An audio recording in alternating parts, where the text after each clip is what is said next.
We're going to go over how to do a full limb bandage. We're going to do the front leg here. As we go, I'll kind of tell the differences between front leg and hind leg. Overall, pretty similar though. So things you'll need is, you'll need a telfa or a non-stick pad, conform or soft form, which helps keep it on. You'll need some 4x4 cotton. You'll need, for most horses, a 16-inch and a 14-inch cotton roll, and then some brown gauze to help hold that on, and then we'll do vet wrap and elastic on. For a lot, when we do full limb bandages, if they are swollen or anything like that, we'll use osmotic sweat. You can also do that on half limbs, and so what you do with that is, you always want to wear gloves with it, and you can just put it on. You can't put too much on, just kind of put it on all over. The main thing with sweat bandages is you don't want to leave them on for more than 24 hours. So we're going to pretend like she's either had carpal surgery or knee surgery, or has a laceration kind of in her knee area. So we'll put this non-stick pad, and you can either leave it like this, or you can open it up if you need it bigger. On the front side, and the main thing you have to worry about when you're putting wraps around the knee area is that they have this accessory carpal bone that sticks out here, the point at the back of their knee, and that can get rubs or irritations on it. So I'll show you kind of how to help protect that as we go. So we'll put our non-stick pad here. We'll use this and we'll just put it on snugly. I typically do one wrap like this, and then we're going to use these 4x4s. Fold them over in half, do 2 sets of them, and put them on each side of the carpal bone. Bring this around here.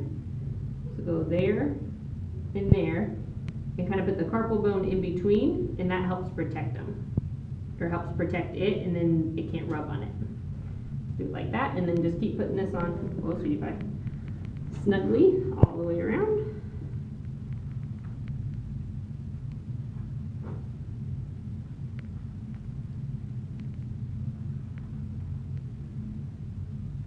And then you can tuck the end into itself, that way it stays up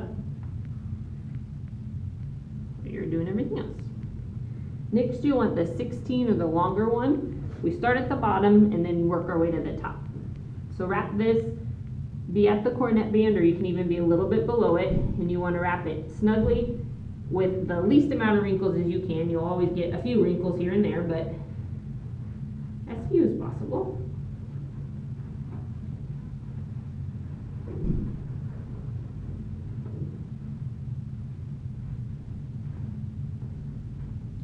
Next, you're going to take your brown gauze, and all your brown gauze does is help hold this on and kind of connect the two cotton rolls.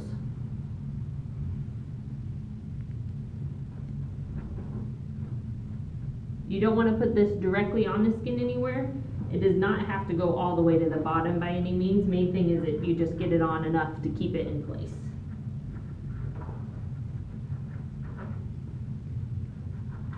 You want to wrap this pretty tight.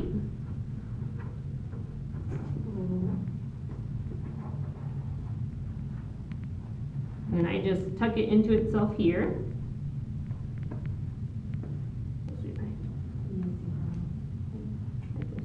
Then you'll take your 14 and you'll place it on top. I actually overlap just a little bit because when they bend, you'll need that extra overlap there.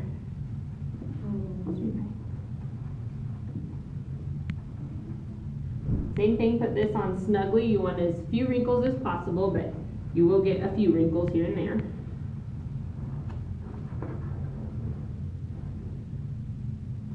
And you're going to pull this out of it and wrap it up here. And do the same thing to this cotton roll as you did the previous one. I kind of crisscross here, make sure I get it. Hard part is keeping this up and not letting it slide down, so I do quite a bit here to make sure it's on there good and tight. And then work my way up again.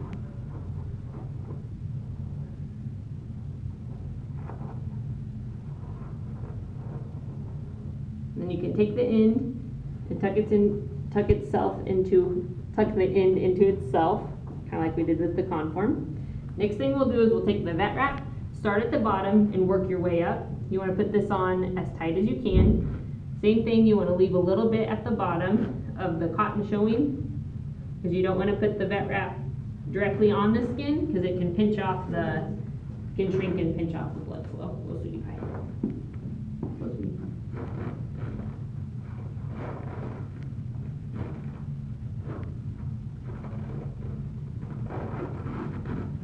And you want to overlap about half and put it on as tight as you can. As I get to the knee, I overlap a little bit more than half, just because same idea, when they bend, it's going to pull it pretty tight there.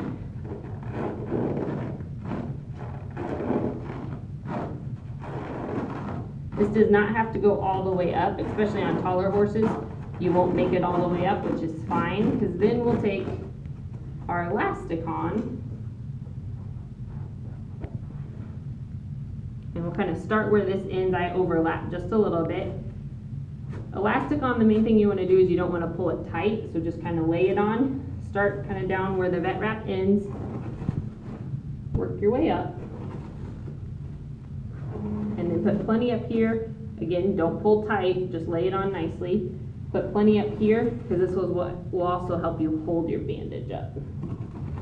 Main difference between back leg and front leg is the elastic on the back leg, you always want to cover the point of the hock, because as soon as they go bend their leg, they'll bust through just the vet wrap. So the elastic on, no matter where your vet wrap ends, the elastic on has to go below the point of the hock and work your way up.